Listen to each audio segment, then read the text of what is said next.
शेवटची स्पर्धा कुमारी नेहा बालाजी खांबे. अजून कोणी राहिले का? इच्छा आहे का कोणाला?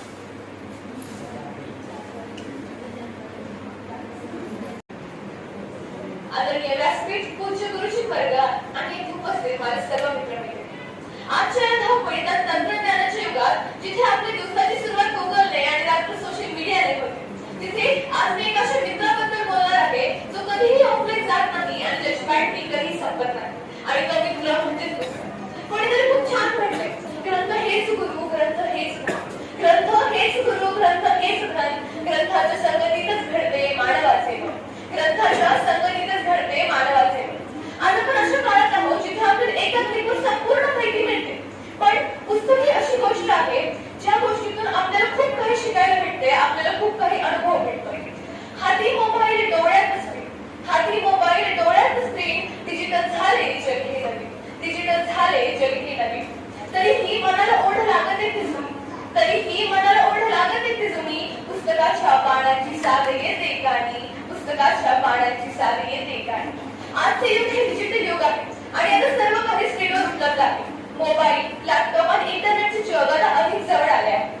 आणि याच काळात आपण आपल्या एका जुन्या आणि खऱ्या मित्राला म्हणजे पुस्तकाला विसरतोय का? तो मागे पडला आहे का? तर याचे उत्तर आहे नाही. या डिजिटल युगात फक्त पुस्तकाचे स्वरूप बदलले आहे, पण त्याचे महत्त्व, त्याचे मित्रत्व हे आजच्या काळातही तेवढेच टिकून आहे. डिजिटल युगात पुस्तक माझा मित्र ही संकल्पना अधिक प्रकल्प झाली आहे.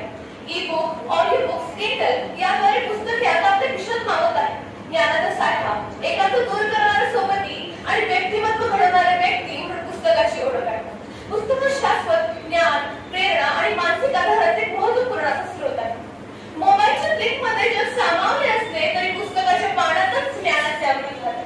मोबाईलच्या क्लिकमध्ये जग सामावले असले तरी पुस्तकाच्या पानातच ज्ञानाचे अमृत वाहते. या डिजिटल युगाच्या चकचकाटीतही शेवटी पुस्तकाची पानच मनाला शांतता देतात. शेवटी पुस्तकाची पाने ही मनाला शांतता देतात. आज असा काळ आहे जिथे सगळ्यांच्या हातात, प्रत्येकाच्या हातात मोबाईल, लॅपटॉप, फोन असतो. पण तो पुस्तके वाचण्याचा आनंद, तो नवीन पुस्तकाचे येणारा सुगंध, तो आपल्या स्क्रीनमधून प्राप्त होत नाही. त्यासाठी आपल्याला खरी पुस्तके वाचावी लागतात. वैज्ञानिक दृष्टिकोनातून विचार केला तर वैज्ञानिक सुद्धा म्हणतात की स्क्रीनवर वाचण्यापेक्षा आपण कागदावर लिहिलेले काहीतरी वाचले तर ते आपल्याला जास्त काळ लक्षात राहते. थोर विचार म्हणतो डॉक्टर बाबासाहेब आंबेडकर म्हणतात, वाचाल तर वाचाल. हा मंत्र या डिजिटल युगात तितकाच लागू पडतो. मी असे म्हणत नाही की तंत्रज्ञान वाईट आहे. आज स्टोरी टेलिंग, किंडल याद्वारे आपण विविध गोष्टींची माहिती मिळवू शकतो. आज खूप जणांना त्यामुळे वाचनाची आवड निर्माण झाली आहे. पण माझे असे म्हणणे आहे की डिजिटल युगात पुस्तकाचे महत्त्व आपण तसेच कायम टिकून ठेवले पाहिजे. लोक म्हणतात की या डिजिटल युगात पुस्तकं मरणार, पण मी म्हणते जोपर्यंत माणसाला शांतता हवी आहे आणि जोपर्यंत माणसाला स्वतःचा शोध घ्यायचा आहे ना, तोपर्यंत पुस्तकाची पाने पलटण्याचा आवाज घुमतच राहणार. पुस्तके मरणार नाही, ती जिवंतच राहणार. कारण आपल्या कपाटात एक पुस्तक असणं म्हणजे जिवंत व्यक्ती असण्यासारखं आहे. कारण आपल्या कपाटात एक पुस्तक असणं म्हणजे एक जिवंत व्यक्ती असण्यासारखं आहे. पुस्तकांबद्दल सांगायचं झालं तर खूप काही गोष्टी आहेत. त्यामुळे आपली कल्पना शक्ती वाढते, आपला शब्दसंग्रह वाढतो, आपला शब्द संपन्न होतो.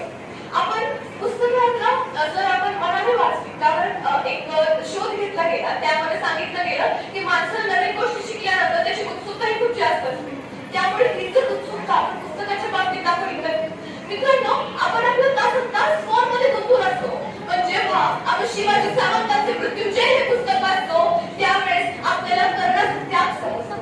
ज्यावेळेस आपण पु ल देशपांडे यांचे व्यक्ती आणि वली हे पुस्तक वाचतो तेव्हा जीवनातील खरा विनोद आपल्याला कळतो. आणि ज्यावेळेस आपण डॉक्टर कलाम यांचे अग्निपंख हे पुस्तक वाचतो त्यावेळेस आम्हाला गवती घालणारे बळ आपल्याला मिळते.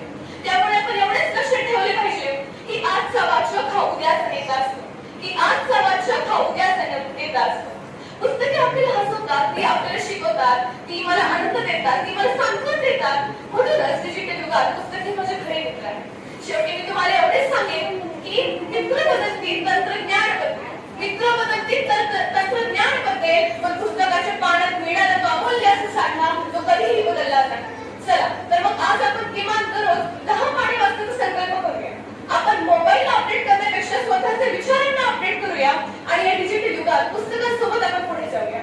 आणि शेवटी आहे, वाचनाची गोडी ज्याला तो कधीही नसतो एकटा. वाचनाची गोडी ज्याला तो कधीही नसतो एकटा. त्यामुळे पुस्तक